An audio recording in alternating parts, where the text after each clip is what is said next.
नमस्कार दर्शकवृन्द, आज हामी झर्ना खबरको विशेष कार्यक्रममा विशेष प्रस्तुति लिएर आएको छौँ। आज हामी समसामयिक घटनाको विषयमा छलफल बहस गर्नेछौँ। आज हामीसँग हुनुहुन्छ पिएचडी स्कलरसिप नेकपाका युवा नेता पुण्य गौतम, यहाँलाई स्वागत छ। धेरै धेरै धन्यवाद, नमस्कार। झर्ना खबर र व्यक्तिगत रूपमा तपाईँलाई र यो टिमलाई, क्यामराम्यान साथीलाई हृदय खोलेर धन्यवाद दिन चाहन्छु। यो लकडाउनको समयमा हजुरको दिनचर्या कसरी बिताइराख्नु भएको छ? सामान्य छ। अब देश विदेशका घटनाक्रममा अपडेट छु, राष्ट्रिय अन्तर्राष्ट्रिय विषयहरूमा चासो र सरकार राख्छु, बोलिरहेको छु र यही सिलसिलामा, यही लकडाउनकै बेलामा भारतीय विस्तारवादले जसरी जाली झेली कपटी दुष्ट रकमी वाह्यात नक्सा जारी गर्यो त्यसलाई च्यातछुट पार्ने कामदेखि लिएर यो जुन लुटिएको 374 वर्ग किलोमिटरको भूगोल छ जसलाई समेटेर अहिले यो देशभक्त समाजवादी नेकपा सरकारले एउटा महान नक्सा जारी गरेको छ, त्यो गराउनको निम्ति एउटा सरकारको हौसला बुलन्द गर्न हामी सडकमा पनि ओर्लियौँ, गिरफ्तार पनि भयौँ र अहिले मिलेनियम च्यालेन्ज कर्पोरेसनको कुरा होस् या नवराज विक जस्ता होनाहर सपुतको मृत्यु भएको कुरा होस्, यी यावत विषयमा हामीले वास्तवमा गएर सडक अनि त्यसपछि कोठाबाटै भने पनि यो जनसमुदायलाई आफ्ना विचारहरू राखिरहेका छौँ र न्यायको पक्षमा, इन्साफको पक्षमा, देशको पक्षमा, जनताको पक्षमा, विकासको पक्षमा, समृद्धिको पक्षमा, अन्याय विरुद्ध, अत्याचार विरुद्ध, भ्रष्टाचार विरुद्ध, अपराध विरुद्ध हर हमेसा आफ्नो आवाजलाई बुलन्द गरिरहेका छौँ। जस्तो अहिले लकडाउन थपेकै छ सरकारले, तैपनि कोरोना सङ्क्रमित घटेको छैन, दिनौदिन बढ्ने क्रम छ। यो परिस्थितिमा सरकारले चालेको कदम कतिको प्रयास छ सर? यस्तो हो, यो कोरोना रोग भनेको पूर्व सूचना दिएर ब्यान्ड बाजा बजाएर म आउँदैछु भनेर आएको होइन। यो एउटा लकडाउन गरेपछि त सङ्क्रमित घट्नुपर्ने बढ्यो। त म भन्दैछु तपाईँलाई, अमेरिका जस्तो विकसित देशमा पनि हेर्नुहोस्, दिन दुगुना रात चौगुनाको दरले कोरोना बढेर लाखौँ मान्छे कत्लेआम भएका छन्। अमेरिका त अहिले अर्को पीडामा पनि छ। त्यहाँ जर्ज फ्लाइड नामक एक काला युवकको घाँटी थिचेर हत्या गरिसकेपछि आज अमेरिका दन्दनी बनिरहेको छ, प्रदर्शनहरू भइरहेको छ, डोनाल्ड ट्रम्प बङ्करमा गएर लुकिरहेका छन्। अब नेपालको सन्दर्भमा भन्ने हो भने चाहिँ हामीले म्याक्सिमम सजगता अप्नाएको। यो कोरोना व्यवस्थापनको कुरा गर्नुहोस्, लकडाउन व्यवस्थापनको कुरा गर्नुहोस्, नेपालले सजगता अप्नाउँदै हाम्रो दुःख र विडम्बनाको कुरो खुल्ला बोर्डरको दुरुपयोग गरेर हजार मान्छे नेपाल छिरेपछि त सरकारको कमजोरी पनि हो नि त। भारतीय कोरोना रोगीहरूको बिगबिगी भयो, स्पष्ट रूपमा भन्नुपर्दा होइन। सरकारको कमजोरी भन्दा पनि के छ भने ओपन बोर्डर भइसकेपछि तपाईँलाई एउटा समस्या हुन्छ। यो त म के भन्छु भने नयाँ चोट लागेको होइन, पुरानो घाउ बल्झिएछ। यो अहिलेदेखिको पीडा होइन, कुसुमे रुमालको गीत सुन्नुभएको छ नि, नयाँ चोट लागेको होइन, पुरानै घाउ बल्झिएछ भन्ने। त्यसै गरी म्याक्सिमम कोसिस गर्दा पनि विकसित देशमा त थामिएन भने यो संसारलाई अहिले त्राही माम गराइरहेको कोरोनाको कालो कहर विरुद्ध हामी लडिरहेका छौँ। मलाई आशा भरोसा विश्वास छ एक दिन मानव जातिले छिटोभन्दा छिटो प्रकृतिमाथि विजय प्राप्त गर्ने कुरा कल्पना त गर्नु हुँदैन, तर यो रोगमाथि जसरी हिजो ब्ल्याक डेथ भन्ने प्लेगमाथि विजय प्राप्त गरियो, स्पेनिस फ्लू जो 1918मा युरोपमा अमेरिकाको 5 करोड मान्छेको जीवनलाई मौतको घाट उतार्नको निम्ति कालो बनेर आयो, त्यसलाई पनि मान्छेले विजय प्राप्त गरे। कोरोनामाथि पनि अवश्य पनि विजय प्राप्त हुन्छ, खोप बन्छ, औषधि बन्छ, आशा गरौँ। कोरोनाकै कहरमा सरकारले तत्कालै बजेट पनि ल्याएको छ। त्यो बजेट जनताको जनभावना अनुसार जनतालाई समेटेर ल्याएको छ?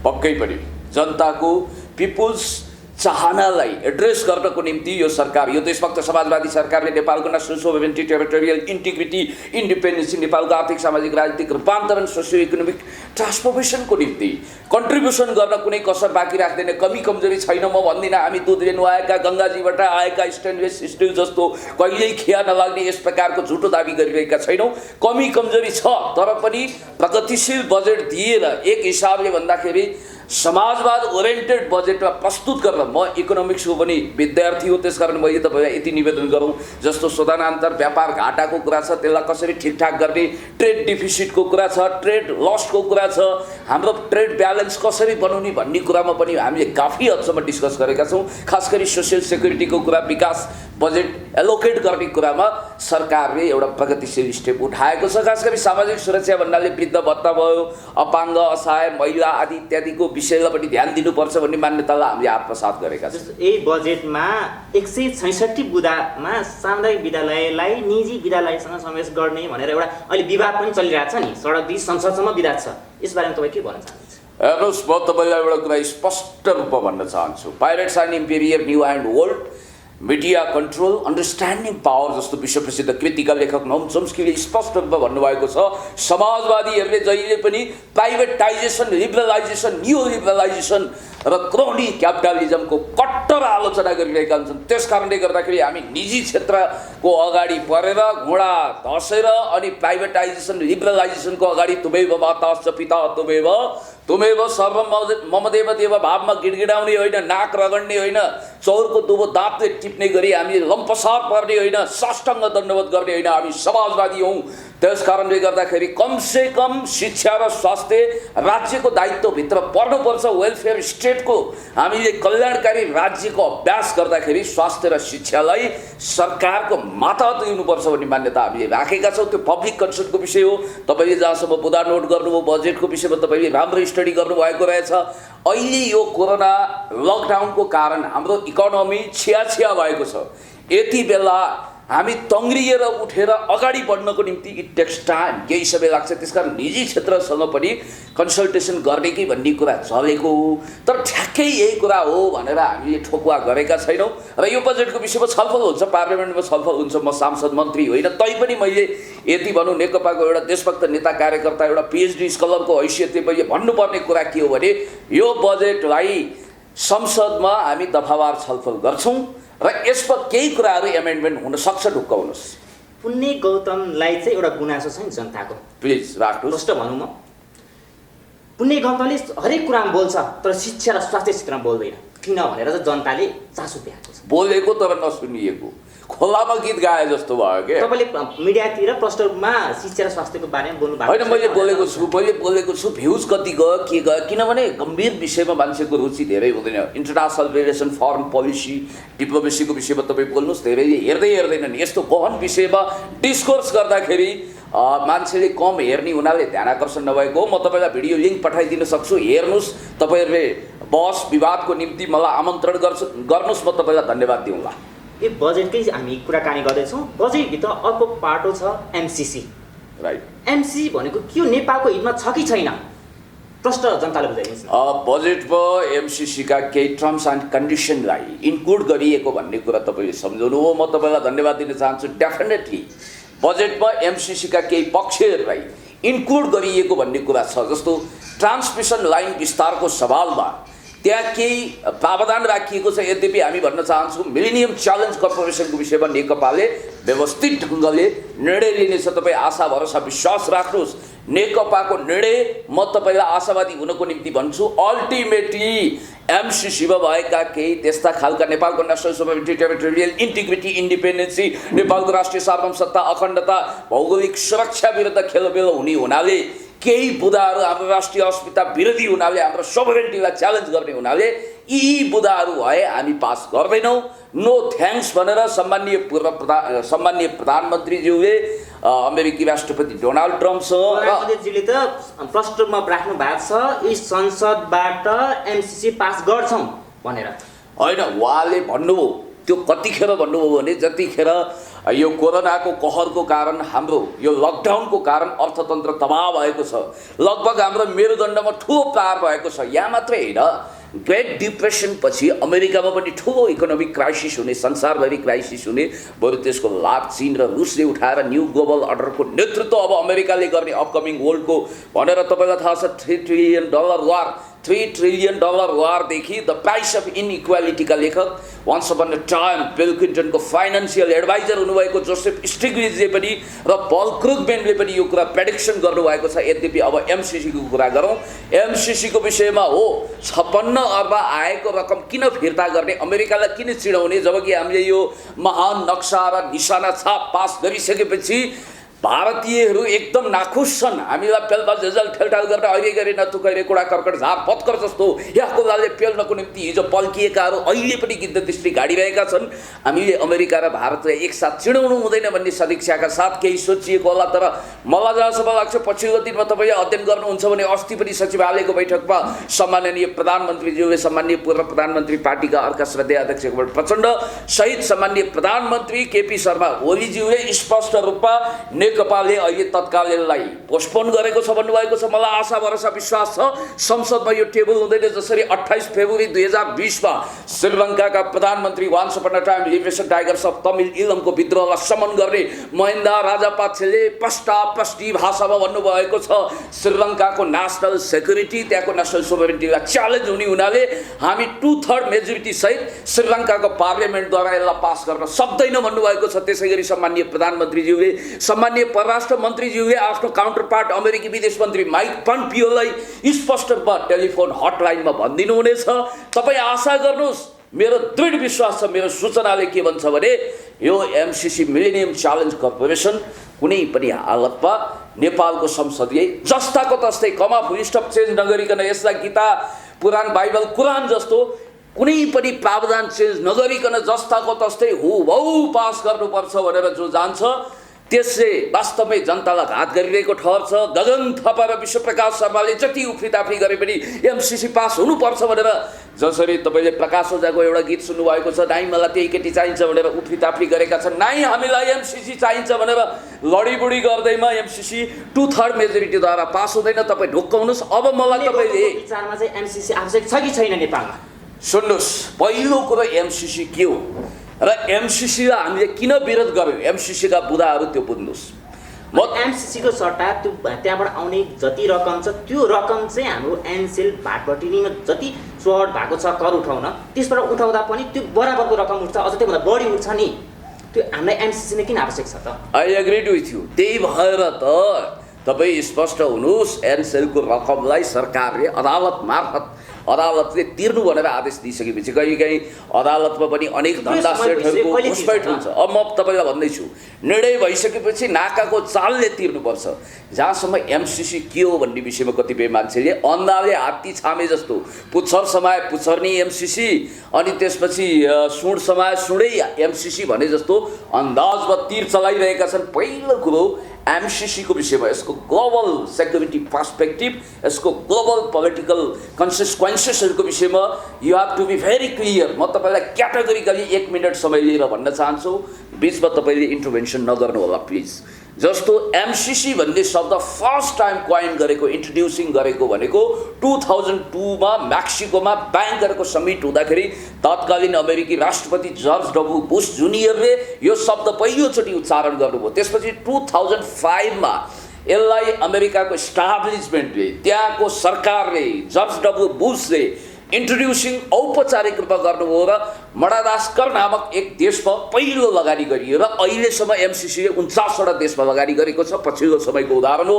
जिबुटी र होन्डुरस। अब श्रीलङ्का र भारतले पनि एमसिसीको रकम लिएको छैन। शङ्का गर्नेहरूले गर्छन् पहिला यो एसिया पेसिफिकसँग सम्बन्धित थियो भनिन्थ्यो, अहिले त्यसलाई इन्डो पेसिफिक भनिन्छ, अलिकति मोडिफाई गरेर अमेरिकाको फरेन पोलिसी मात्रै होइन स्ट्राटेजिक नर्म्स एन्ड भ्यालुसँग यो जोडियो भनेर जस्तो कि तपाईँलाई थाहा छ द मनसुन जस्तो विश्व प्रसिद्ध कृतिका लेखक रबर्ट डी कप्लानदेखि अर्को कुरा म भन्न चाहन्छु, once upon a time cabinet मन्त्री रहनुभएकी कोन्डालिजा राइसले पनि एमसिसी इन्डो पेसिफिकसँग यसको आन्द्रा जोडिएको भनेर इन्टरप्रिटेसन गर्नुभएको छ। यद्यपि ऱ्यान्डी बेरी जो अमेरिकी राजदूत हुनुहुन्छ उहाँले क्याटेगोरिकली, मैले अलिकति कुरा पनि बिचमा गरेको थिएँ, क्याटेगोरिकली नेपालीमै बोलेर अथवा अङ्ग्रेजीमा बोलेर उहाँले के भन्नुभएको छ भने यसको कुनै पनि सेक्युरिटी कन्सर्न छैन, यसलाई मिलिट्री पोइन्ट अफ भ्यूबाट हेर्नु हुँदैन। अनि अर्को कुरो के छ भने उहाँले त्यति स्पष्टीकरण दिँदा पनि हामीले संसारभरिको डकुमेन्ट हेरेका छौँ, 750 पेजको डकुमेन्ट, यो बिचमा मैले अङ्ग्रेजी माध्यमको डकुमेन्ट सबै अध्ययन गरेँ मिलेनियम च्यालेन्ज कर्पोरेसन के हो यसको विषयमा।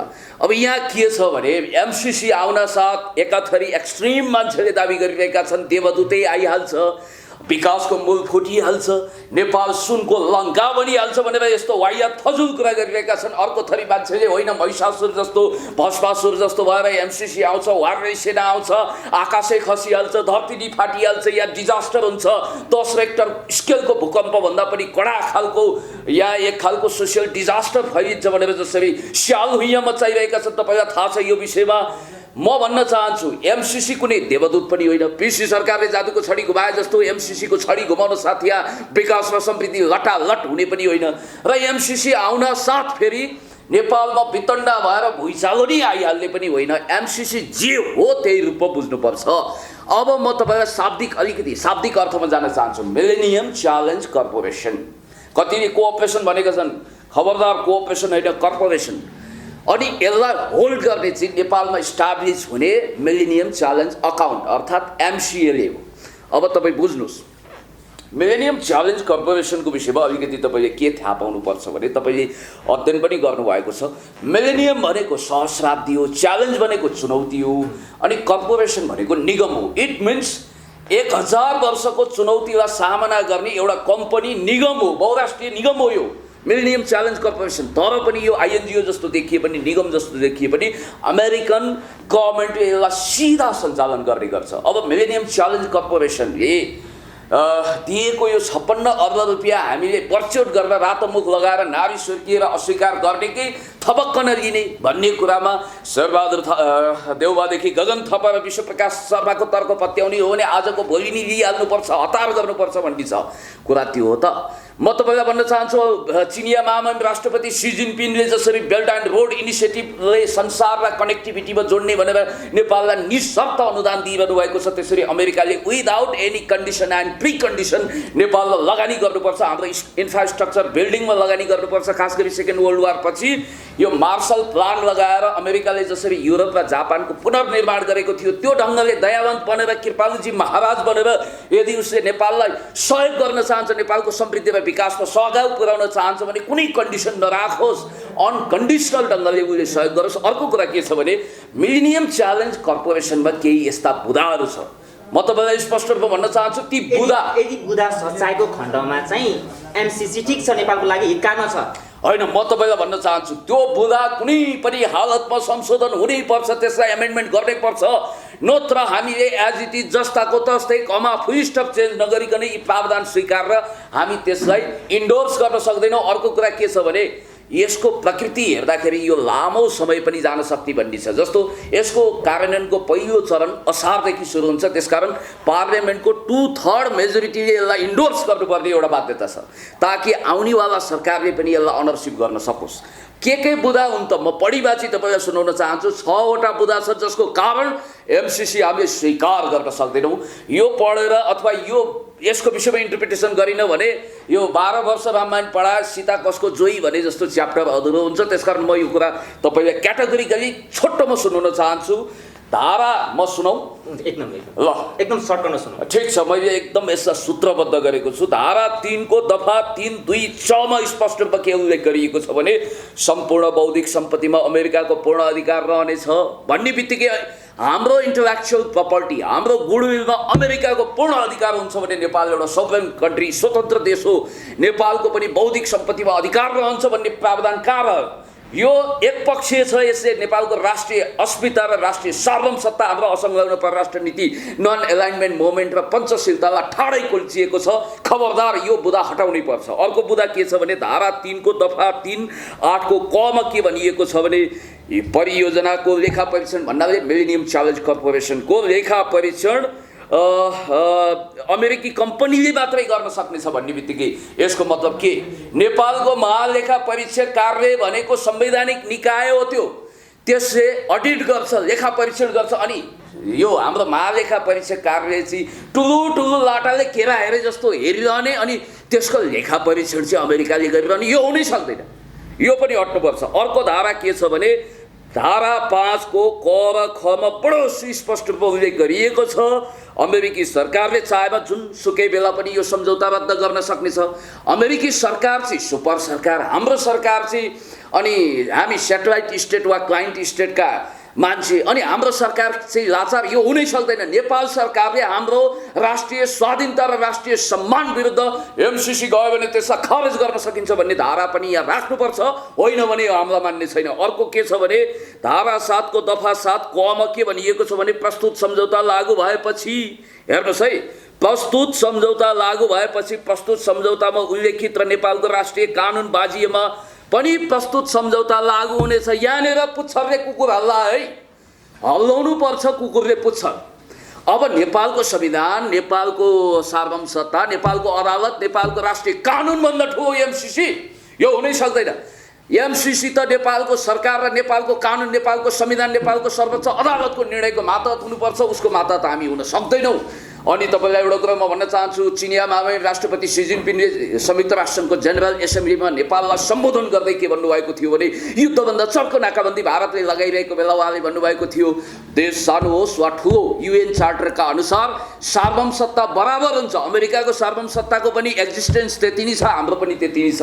यो कुरा इक्वी प्रक्सिमिटीमा आधारित छैन।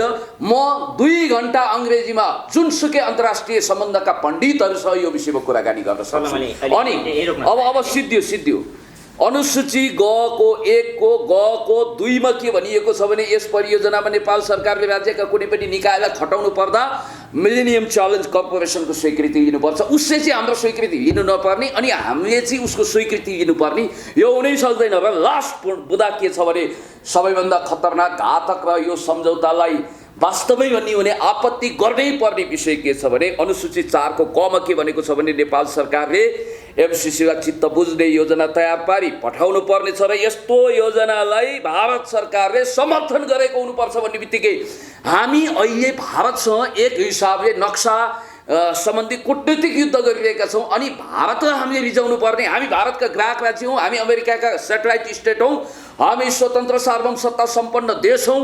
त्यसकारणले गर्दाखेरि यी बुदाहरू खारेज नभएसम्म भारतको हामी दासनदास हनुमानदास चरणदास होइनौँ, हामी लतारिँदैनौँ। हामी हाम्रो राष्ट्रिय स्वाभिमान, हाम्रो राष्ट्रिय स्वार्थ, हाम्रो राष्ट्रिय योजना, हाम्रो छनौट अनि त्यसपछि हामीले तय गरेको इन्फ्रास्ट्रक्चरका प्रायोरिटीमा मात्रै लगानी आओस् भन्ने चाहन्छौँ। हामी गुन्द्रुकको झोलमा इज्जत फ्याँक्दैनौँ, तपाईँले ठिकै कुरा गर्नु हो।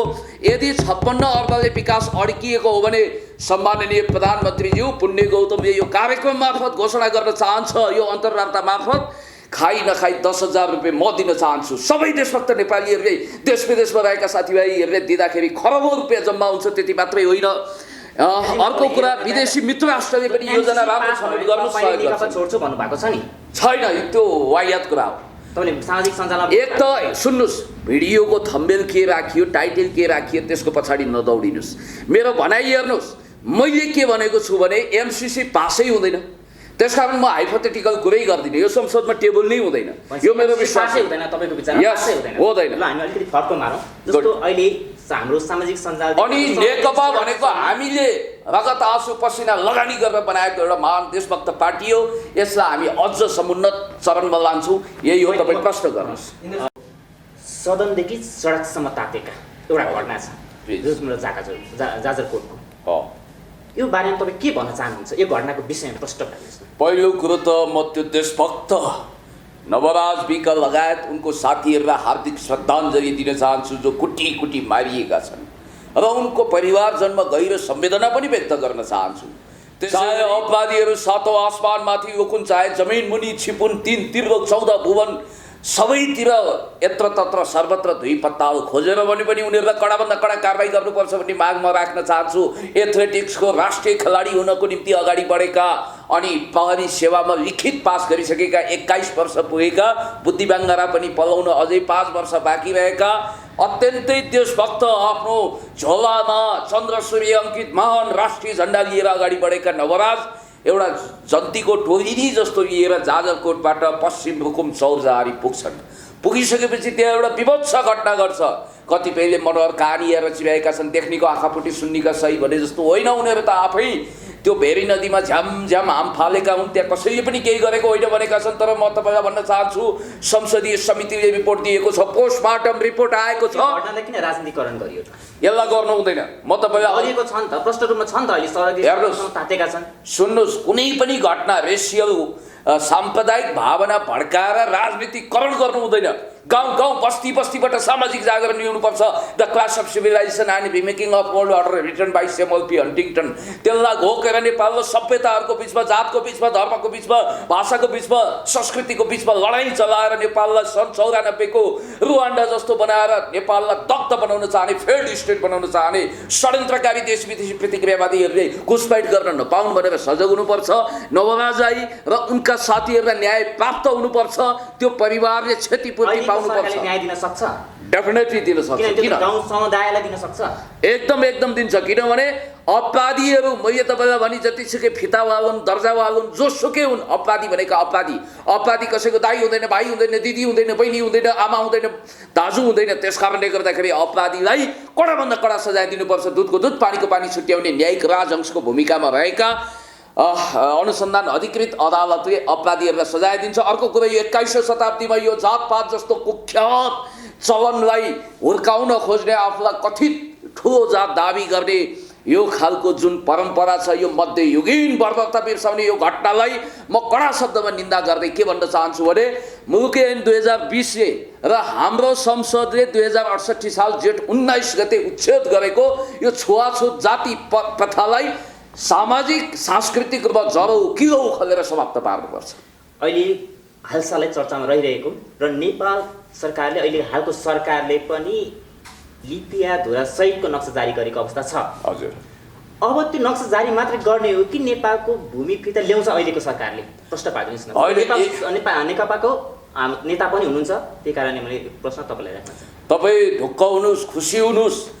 जब हामीले लिपियादुरा कालापानी लिपुलेक समेटिएको 374 वर्ग किलोमिटर भूगोल नेपालको नयाँ नक्सामा जोडेर हामीले त्यसलाई निशान छापको रूपमा संसदबाट पनि पास गर्ने चाँजो पाँजो मिलाइसकेका छौँ। त्यति मात्रै होइन, तपाईँले पहिला पढेको नेपालको क्षेत्रफल 374 वर्ग किलोमिटर पनि थपिएको छ। हामी भन्न चाहन्छौँ 70 ठाउँमा मिचिएको 71,000 हेक्टर जमिन पशुपति नगर, सुस्ता, कालापानी, लिपुलेक, लिम्पियाधुरा लगायतका धेरै ठाउँमा जो उटिएको छ त्यसलाई नेपालकै नक्सामा ल्याएर हुन सक्छ। प्रमाण छ सन् 1816 को सोगोई सन्धिको नक्सा छ।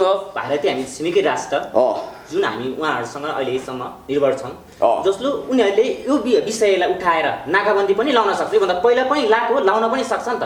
यसको बारेमा सरकार के गर्दैछ? यो बारेमा सोचेको छ कि छैन सरकारले? अब नाकाबन्दीले कसैको पनि बालको खाल उतार्न सक्दैन। किनभने हाम्रो जियो पोलिटिक्सको स्टाटस चेन्ज भएको छ 2015 पछि। हामी अब ल्यान्ड लक कन्ट्री रहेनौँ, हामी ल्यान्ड लिङ्क कन्ट्रीमा फेरिएका छौँ। हामीले बेल्ट एन्ड रोड इनिसिएटिभ मार्फत थर्ड कन्ट्रीसँग जोडिएर संसारभरको कनेक्टिभिटीमा हामी पुगिसकेका छौँ। समुद्री मार्गको पहुँच हामीले अन्त्यबाट प्राप्त गरिसकेका छौँ। तपाईँलाई एउटा कुरा भनिदिउँ, भारतले नाकाबन्दी लगाएर ब्लकेड गर्यो भने सबभन्दा ठुलो कुरो भारतलाई घाटा हुन्छ। किनभने भारतको बिहार र युपीमा मान्छे भोकभोकै पर्छन्। तपाईँले यति कुरा ख्याल गर्नु होला। नेपालमा भारत निर्भर कति छ भन्ने कुरोको तपाईँलाई म एउटा दृष्टान्त दिन चाहन्छु। भारतले संसारभरि टप 10 कन्ट्रीको एउटा लिस्ट बनाएको छ, सबभन्दा बढी रेमिटेन्स प्राप्त गर्ने। त्यसमा नेपाल 7औं नम्बरमा छ। तपाईँ याद गर्नुहोला, नेपालबाट उनीहरूले प्रति वर्ष 6 खर्ब 34 अर्ब रुपियाँ रेमिटेन्स प्राप्त गर्छन्, जबकि नेपालले भारतबाट भित्राउने भनेको 1 खर्ब 94 अर्ब मात्रै हो। त्यति मात्रै होइन, भारतले नेपालमा जम्मा जम्मी 9 खर्ब 54 अर्बको सामान निर्यात गर्छ। हामीले आयात गर्ने भनेको जम्मा जम्मी, याद गर्नुहोला, हामीले उता निर्यात गर्ने, हामीले आयात गर्ने 9 खर्बभन्दा बढीको, निर्यात गर्ने भनेको चाहिँ जम्मा जम्मी हामीले भारत पठाउने सामान भनेको जम्मा जम्मी 1 खर्ब बराबर हो। त्यस कारणले गर्दाखेरि ठुलो व्यापार घाटा हामीले भोगिरहेका छौँ। ट्रेड इम्ब्यालेन्स छ। र म तपाईँलाई भन्न चाहन्छु, आजको दुनियाँमा भारतले नाकाबन्दीको धाक धमास नदिए हुन्छ। किनभने अब नाकाबन्दी लगाउँदैमा नेपालको आर्थिक लाइफलाइन ध्वस्त हुन सक्दैन र भारत एउटा बाध्यतामा छ। र अन्तर्राष्ट्रिय अदालतमा जाँदा 1816 को सोगोई सन्धिको नक्सा छ हामीसँग, र भारत आफैले अल्मोडा गजेटमा प्रकाशित गरेको कुरा लिम्पियाधुरा नेपालको हो भन्ने स्पष्ट छ। 2013 सालमा मतगणना गर्ने, यहाँ देख्नेका आँखा फुटे सुन्नेका सही जस्तो कुरा नगरौँ। त्यो मतगणना गर्ने भैरव विशालजी अहिले पनि जीवित हुनुहुन्छ र यावत कुराहरू प्रमाण छ। जस्तो लिपुलेख समेटिएको मुद्रा पनि हामीसँग छ। त्यस कारणले गर्दाखेरि नेपालसँग लाइब्रेरी अफ कङ्ग्रेसमा गएर हेर्नुहोस्, चाहे ब्रिटिस लाइब्रेरीमा गएर हेर्नुहोस्, जहाँ पनि नेपालको भूभागै हो कालापानी लिपियादुरा लिपुलेख भन्ने कुरा स्पष्ट छ, तिरतिरको रसिद छ। त्यसकारण तपाईँ ढुक्क हुनुहोस्, भारत अन्तर्राष्ट्रिय अदालतमा गएर जित्दै सक्दैन। भारतले घोसेमुन्टो लगाउनै पर्छ। यसमा नेपालको विजय भयो, त्यो जमिन हाम्रो भयो। हामीले शिरमा कफन बाँधेका छौँ। जननी जन्मभूमि स्वर्गादपि गरिएसी mother are greater than heaven. हाम्रो देश स्वर्गभन्दा प्यारो हुन्छ भन्ने मान्यतालाई हामीले स्थापित गराएका छौँ। जस्तो अहिले सरकारले यो कोरोना पछि र धेरै पहिला पनि धेरै कुरामा विवादित छन्। जस्तो मैले दुईटा मात्रै कुरा गर्न चाहेँ। जस्तो स्वास्थ्य सामग्री खरिद गर्दा र अर्को अपहरण काण्ड, यस विषयमा तपाईँ प्रश्न पार्नुहुन्छ। अब यो अपहरण एउटा नाटक हो, फन्डा हो। जो मानिस दाल भात तरकारी भन्छ, किनभने त्यहाँ अदालतमा मुद्दा हाल्न सबै गए। बाबुराम भट्टराई ए बाबा, मुद्दा त तपाईँ मुद्दा हाल्नको लागि जे इस्यु लिएर पनि जान सक्नुहुन्छ। मुद्दा दर्ता आउनु पर्यो, मुद्दा दर्ता भइसकेपछि त्यसको प्रक्रिया चल्नु पर्यो। जबकि तपाईँलाई त्यो खारेज भइसकेको कुरा पनि तपाईँलाई थाहा छ। अघिल्लो दिन चाहिँ मलाई मन्त्री बनाइदिनु पर्यो, लौ न म पार्टी छोड्न तयार छु भनेर सुरेन्द्र यादवहरूले भन्ने, अनि सेक्युरिटी सहित यहाँ ल्याइदिने। जब मन्त्रीमण्डलमा ठुलो भाग पाइएन, त्यसपछि मरिच जस्तो चाउरिएर अनेक नाटक स्टन्ट गर्ने एउटा कुरा त्यो हो। त्यसकारण त्यो फजुल नाटकमा अथवा नेपालको कार्यकर्ता अथवा नेता हुनुभयो कारणले यो अहिले सरकारको पक्षमा बोल्नुभयो होइन। म तपाईँलाई स्पष्ट रूपमा के भन्न चाहन्छु भने सरकारले गरेका राम्रो कामको डिफेन्स गर्ने, नेकपाका राम्रा कामलाई इन्कर्पोरेट गर्ने दायित्व हाम्रो हो। तर कमी कमजोरी छ भने पुण्य गौतमले यो विषयमा पनि रिजर्भेसन राखेको छ। एमसिसीको विषयमा हेर्नुहोस् न, तपाईँले मेरो रिजर्भेसन स्पष्ट देख्नुहुन्छ। सिके राउतको सवालमा पनि मैले आफ्नो रिजर्भेसन राखेको कुरा तपाईँको युट्युब मिडिया मार्फत छ्यास्यास्दै आएको छ। त्यस कारणले गर्दाखेरि म भन्न चाहन्छु, कमी कमजोरी नभएको होइन, छ। तर यसले, यो सरकारले गरेका महान काम नेकपाले देश र जनताको पक्षमा, देशको पक्षमा, विकासको पक्षमा, राष्ट्रियताको पक्षमा गरेका कामहरूलाई पनि इन्कर्पोरेट गरेर हामी हातमा हात काँधमा काँध मिलाएर यो राष्ट्रको सम्मानको निम्ति, गौरवको निम्ति, हाम्रो राष्ट्रिय सुरक्षाको निम्ति, हाम्रो राष्ट्रिय हितको निम्ति हामी अगाडि बढ्न कुनै कसर बाँकी राख्नु हुँदैन। अन्त्यमा छ गुड। जस्तो मैले सोध्न छुट्याएका त तपाईँलाई भन्न मन लागेको कुरा छ भने प्रश्न राख्नुहोस्। सायद आज तपाईँले धेरै कुरा सोधिसक्नु भएको छ। जिन्दगी भनेको एउटा बगिरहने नदी जस्तो हो। प्रश्नहरू नदी जस्तै अविरल बगिरहेछन्। उत्तर दिने मेलोबेसो पनि पछि पनि पाइहालिन्छ। एक मागले जाडो जाँदैन भनेर जननेता कमरेड मदन भण्डारीले उहिले भन्नुभएको छ। त्यसकारण अन्तिममा म तपाईँलाई भन्न चाहन्छु, आधुनिक जालन्धरले महादेवको स्वरूप धारण गरेर कुनै पनि आधुनिक पार्वतीलाई छल गरे जस्तै अब जनतालाई थाङ्नामा झुक्काउन सजिलो छैन, सुताउन सजिलो छैन। जनता सजग भइसकेका छन्। हामीले इमान्दारीपूर्वक देश र जनताको पक्षमा अगाडि बढ्नुपर्छ। र सुन्नेलाई सुनको माला, भन्नेलाई फुलको माला यो भिडियो युट्युबमा सर्च गर्न साथ आइजाला, ट्रेन्डिङमा पनि छाइजाला। दुबो जस्तै बौलाउँदै जानुहोस्। म तपाईँहरूलाई धन्यवाद दिन चाहन्छु। यो झरना मिडियाको दिन दुगुना रात चौगुनाको दरले उत्तरोत्तर प्रगति हुँदै जाओस्। व्यक्तिगत रूपमा इन्द्रजीको पनि प्रगति हुँदै जाओस्, क्यामराम्यान साथी, अनि त्यसपछि तपाईँ टिमका सबै साथीहरूलाई एक मुष्ट धन्यवाद दिन चाहन्छु। दर्शकवृन्दप्रति आभारी छु। हस्त नमस्कार।